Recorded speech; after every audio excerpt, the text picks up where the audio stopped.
Get ready for the dictation. Dictation will start in 5 seconds. Start.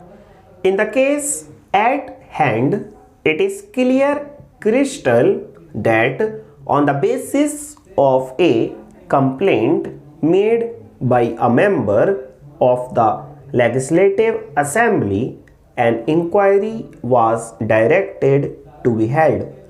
It has been innocuously stated that the complaint was relating to illegal selection on the ground that the appellant did not possess the requisite qualification and was appointed to the post of chest therapist.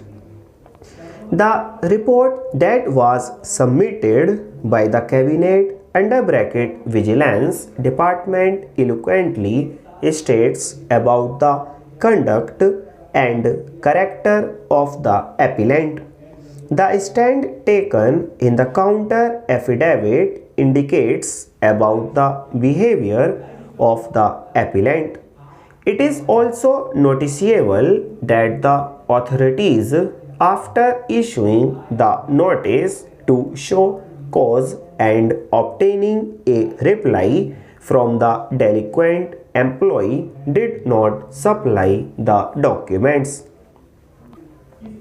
Be that as it may, no regular inquiry was held and he was visited with the punishment of dismissal. It is well settled in the law that if an ex parte inquiry is held behind the back of the delinquent employee, there are stigmatic remarks that would constitute foundation and not the motive.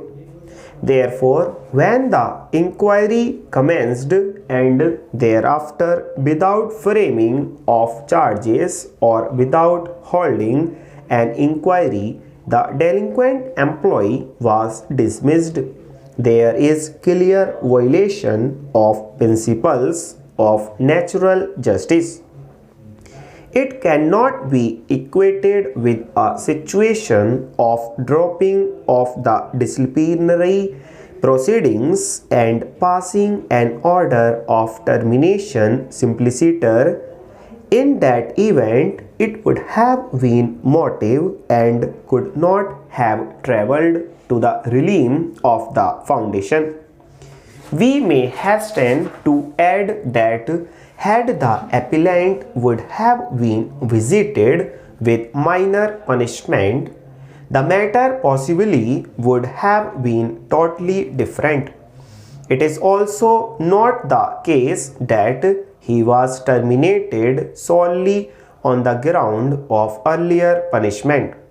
In fact, he continued in service thereafter, as the report would reflect that there are many allegations subsequent to the imposition of punishment relating to his conduct, misbehavior and disobedience.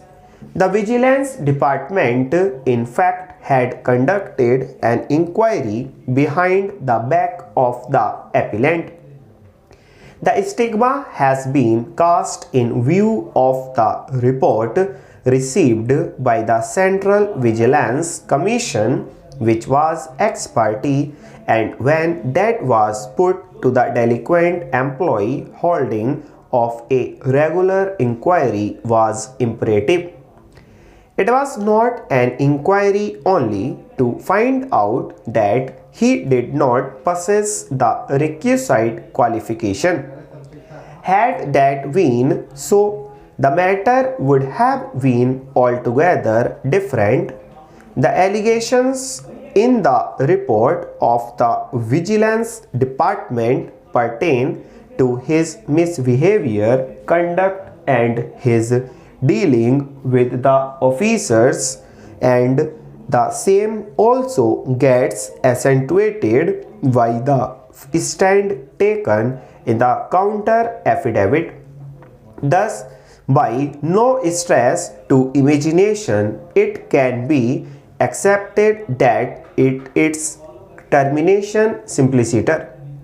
The division bench has expressed the view that no departmental inquiry was required to be held, as it was only an inquiry to find out the necessary qualification for the post of chest therapist. Had the factual score been so, the said analysis would have been treated as correct, but unfortunately, the exposition of factual metrics is absolutely different. Full stop.